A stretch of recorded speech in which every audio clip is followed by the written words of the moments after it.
Sa isang lumang simbahan sa Pasay, madalas tumagsa ang mga tao tuwing linggo para makinig ng sermon ng kanilang bagong pari, si Father Elmer. Isa siyang matapat na lingkod ng Diyos, kilala sa kanyang matapang na pangangaral laban sa kasamaan. Ngunit sa kabila ng kanyang debosyon, may isang bagay siyang hindi alam. May madilim na lihim ang simbahan. Isang gabi, habang nasa loob ng kumpisalan si Father Elmer, may dumating na isang lalaki.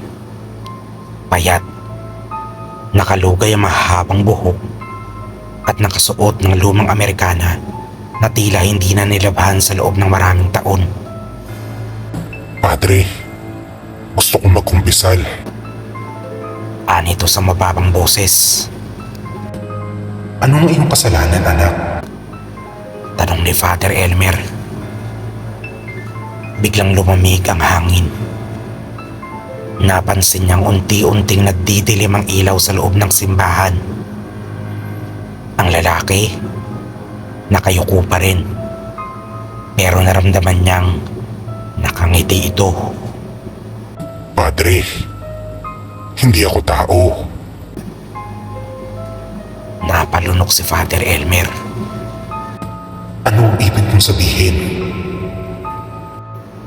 Dahan-dahang itinaas ng lalaki ang kanyang mukha. Ang kanyang mga mata, itim na parang walang katapusang kailaliman. Sa isang iglap, ang kanyang tinig ay nagbago. Naging malalim. Parang tinig ng libu-libong kaluluwa na nagsasalita ng sabay-sabay. Ako ang iyong pangitain ng kasalanan. Ako ang kinatatakutan ninyo. Ngunit ako rin ang inyong kasama sa bawat hakbang. At naparito ako upang sabihin sa iyo ang katotohanan. Nagsimulang manginig ang sahig ng simbahan. Ang mga imahe ng mga santo ay tila umiiyak ng dugo. Ano ang gusto mong sabihin? Nanginginig na tanong ng pari. Lumapit ang lalaki sa rehas ng kumpisalan.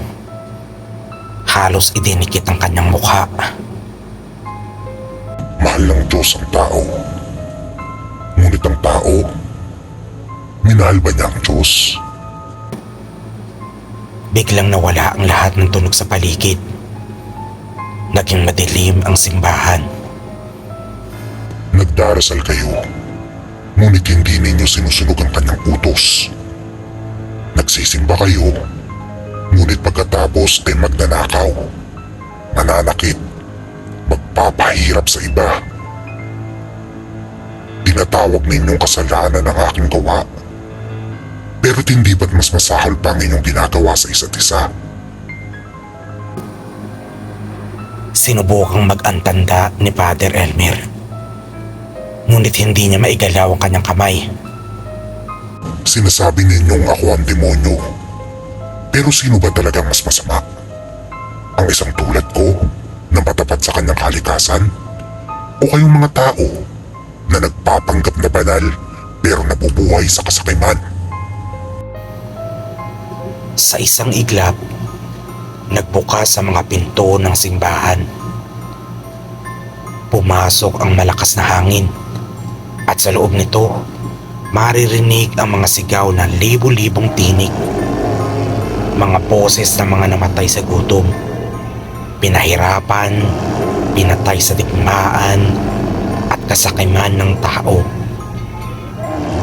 Walang langit na naghihintay sa inyo. Anong demonyo? Dahil ang impyerno ay matagal nang nasa inyo. Isang malakas na pagsabog ng itim na usok ang bumalot sa simbahan.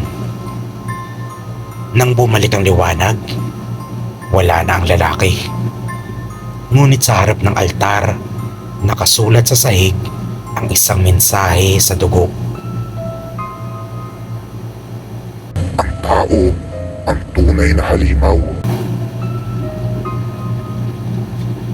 Kinabukasan, natagpuan si Father Elmer sa loob ng kumpisalan.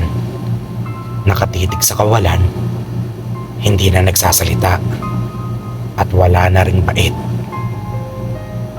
Ang kanyang labi ay nanginginig. Inuulit-ulit ang isang pangungusap. Hindi ang demonyo ang dapat katakutan, kundi ang puso ng tao.